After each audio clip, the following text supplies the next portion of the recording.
और वहीं बीजेपी के लीडर जफरुल इस्लाम ने नोएडा की पार्कों में नमाज पर पाबंदी के मामले पर अपना रद्द-ए-अमल कुछ यूं जाहिर किया।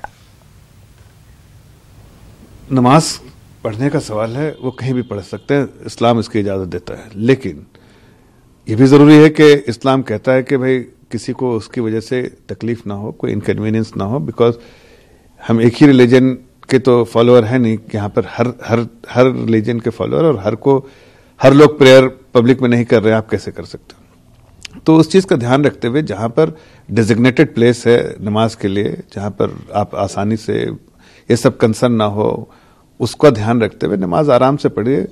इबादत है, खुदा की इबादत है। मैं खुद मुस्लिम हूं, मैं समझता हूं इस बात को कि हमारे लिए बहुत ही इंपॉर्टेंट है कि नमाज हम पढ़ें और वक्त से नमाज पढ़ें। लेकिन अगर ऐसी जगह जहां पर बाकी किसी को इनकन्वीनियंस होगा तो उस जगह पर ना पढ़ के ऐसी जगह पढ़ें जहां पर किसी को ना तो कोई अथॉरिटीज को प्रॉब्लम है, ना किसी आम इंसान को प्रॉब्लम है, ना किसी नागरिक को प्रॉब्लम हो। ऐसी जगह पर नमाज पढ़े और खुद को भी अच्छा लगे नमाज पढ़ते हुए कि एक ऐसी जगह पढ़ रहे हैं जहां पर हम खुदा के और हमारे बीच में कोई नहीं और इस तरह की चीजें दिमाग में ना आती हों।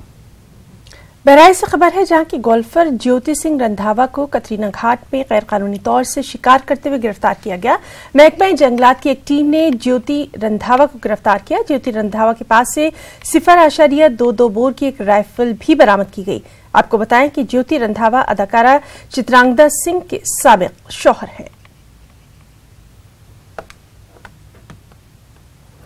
मरकजी हुकूमत जुमेरात को तलाक सलासा बिल को लोकसभा में मंजूर कराने की तैयारियों में है। इस सिलसिले में बीजेपी ने अपने तमाम अरकान पार्लियामेंट को व्हिप जारी कर दिया है। सभी अरकान पार्लियामेंट से कहा गया है कि वो जुमेरात को ऐवान में मौजूद रहे। बिल पर वोटिंग भी हो सकती है। अपोजिशन पार्टियों ने तलाक सलासा बिल पर लोकसभा में बहस करने से पहले हुकूमत से रफाइल मामले पर जेपीसी के ताल्लुक से जवाब भी तलब किया है।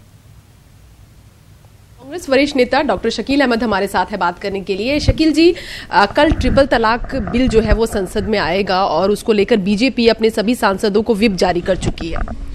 देखिए, एक बार पहले भी यह संसद में आया था और उनको बहुमत नहीं था राज्यसभा में, इसलिए वो वापस जाना पड़ा था उनको, और इसी पर उन्होंने ऑर्डिनेंस जारी किया है। तो स्वाभाविक रूप से लोग चाहते हैं कि 22 लाख महिलाएं इस देश में ऐसी भी हैं जिनको उनके पतियों ने डिजर्ट किया है, छोड़ दिया है बिना तलाक दिए हुए, तो उस पर भी कानून बनना चाहिए। और स्वाभाविक रूप से वो एक बार फेल कर गए हैं पार्लियामेंट में, तो दूसरी बार ऑर्डिनेंस के जरिए भी उसको भी तो पार्लियामेंट से पास कराना पड़ेगा, तो उसका प्रयास करेंगे।